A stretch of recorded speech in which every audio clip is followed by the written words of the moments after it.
ciidamada xoogga dalka Soomaaliyeed ay wadaan oo ay ugu diyaar garoobayaan sanad guuradii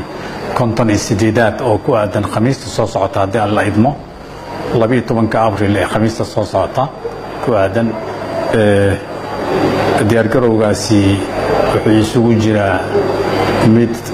ciidamadu ay sameyn doonaan dowlatus ay sameyn doonaan training oo isugu jira ciidamada qalabka ay wataan hadday noqon lahayd baabuurta gaashamaan hadday noqon lahayd kuwa kale oo ayagana ciidan saaran oo dulmanaa diyaar garow ballaaran ayaa socda وزارة الشركة وزارة المحفظة بني سنيس والهرمرة سي السعودي حاكم وشي فرتا ومحسندرا هذا كده من نوكل نوكل دبيتو ونوكل بني سنيس runtii annaga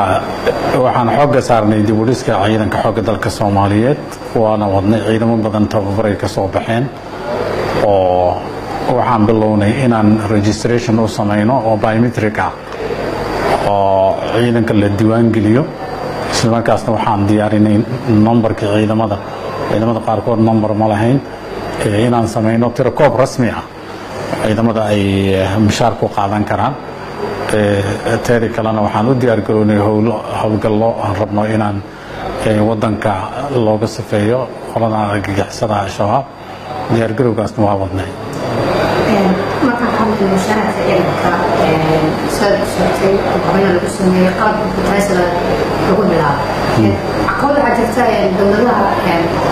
dowlada saaxiibka Soomaaliya ee mushaarka dowladda ay siiyaan caqabadaas ay u muuqataa bise jirta kala duwanaanshaha mushaarka horta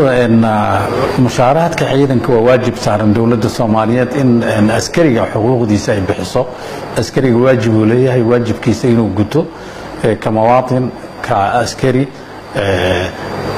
annagana waxaana saaran xuquuqda askarigaas uu leeyahay in la bixiyo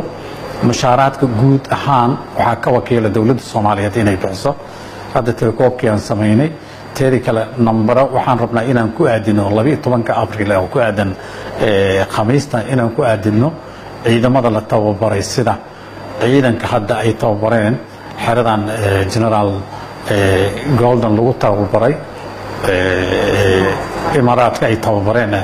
ciidan imaaraadka ay tababareen laakiin waxay ka tirsan yihiin xoogga dalka Soomaaliyeed ciidankaas numberkiisa la siin doona mushaaraadkoodana de waxaa ka mas'uula dowladda Soomaaliyeed inay bixiso hadii la yidmo insha Allah micnaheedu waxay tahay in ciidamada ay xoog mushaaraadka u soo dowladda imaaraadka inay dowladdu la soo wareegayso oo mushaarka bixinayso numberka ciidanka lagu dhistayo dowladda Soomaaliyeed guud ahaan xil ayaa ka saaran ciidamada meel walba ay joogaan dugsigaasi waa dugsi tababara mushaaraadka la siiyana kuwa ku meel gaaray ahayeen sidoo ku meel gaarkaasna meel uu ku eg yahay kadibna waxaa la wareegi doona dowladda Soomaaliyeed ayaa la wareegaysa mushaaraadka siinayso haddana waa la diyaariyay qorshahooda tirakoobkooda la diyaariyay nambaradooda waa la diyaariyay waxaan ku aadin doonaa 12 Abriil nambarada in la siiyo mushaaraadkoodna waa la siinaya horay ciidamadaas eedayn badan way maareysay dadku u jeedinayaan oo la leeyahay dowladda ka warqaada jirin marka hadda miya number loo sameeyay ciidamada xoogga dalka ugu noqonayaan horay ka mid ahayn ciidanka tababaray u joogeen markii hore ciidamada xoogga dalka Soomaaliyeed way ka mid ahaayeen tababaray u joogeen hadda qeyb ayaa la tababaray marka tababarkii guud ahaan hadda way dhameysteen inta badan way dhameysteen marka hadda number loo sameeyay hadda la rabaa guutooyinka iyo maxaa la yiraahdaa ururada iyo xurimaha xoogga dalka Soomaaliyeed in loo kala qaybiyo hadii la yidmo insha Allah marka dowladda maanta maxaa la sheegay in mushaaraadka isticmaalka u soo jirto Soomaaliya guuleys iyo muutaas annaga ka dowlad ahaan waajibka annaga waxa way ciidanka annaga inaan kafaalad qaadno mashaariicdiisa inaan bixino waa mas'uuliyad annaga na saaran marka